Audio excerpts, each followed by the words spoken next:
বিদ্যাপীঠে আপনাদের স্বাগতম। আজকে আমরা নিয়ে এসেছি আপনাদের জন্য পত্রিকার পাতা থেকে সাম্প্রতিক সাধারণ জ্ঞান, যা সকল ধরনের চাকরির পরীক্ষার জন্য খুবই গুরুত্বপূর্ণ। তাহলে চলুন শুরু করি।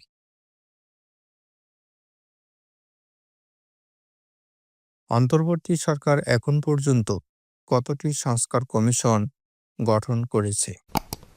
অন্তর্বর্তী সরকার এখন পর্যন্ত 11টি সংস্কার কমিশন গঠন করেছে।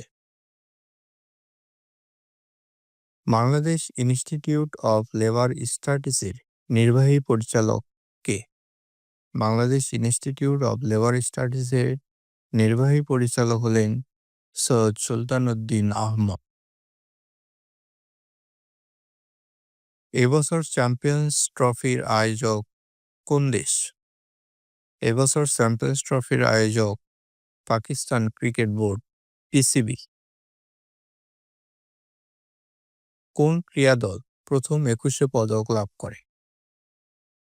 বাংলাদেশের জাতীয় নারী ফুটবল দল প্রথম 21 পদক লাভ করে। কোন ক্রীড়া সংস্থা প্রথম স্বাধীনতা পদক পেয়েছিল? বাংলাদেশ ক্রিকেট বোর্ড বিসিবি প্রথম স্বাধীনতা পদক পেয়েছিল।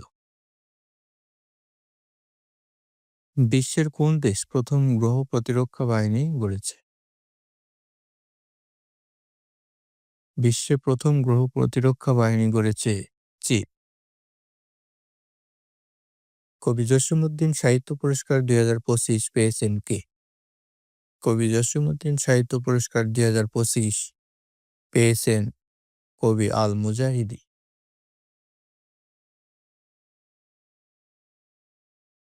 রাষ্ট্রের মধ্যে আরেকটি সমান্তরাল রাষ্ট্রকে কি বলা হয়? রাষ্ট্রের মধ্যে আরেকটি সমান্তরাল রাষ্ট্রকে বলা হয় ডিপ স্টেট। এফটিএ এর পূর্ণরূপ কি? এফটিএ এর পূর্ণরূপ হচ্ছে ফ্রি ট্রেড এগ্রিমেন্টস। 14 ফেব্রুয়ারিকে জাতীয় সুন্দরবন রক্ষা দিবস ঘোষণার দাবি করেছে বাংলাদেশ পরিবেশ আন্দোলন বাপা। বিদ্যাপীঠের সঙ্গে থাকার জন্য আপনাদেরকে অসংখ্য ধন্যবাদ।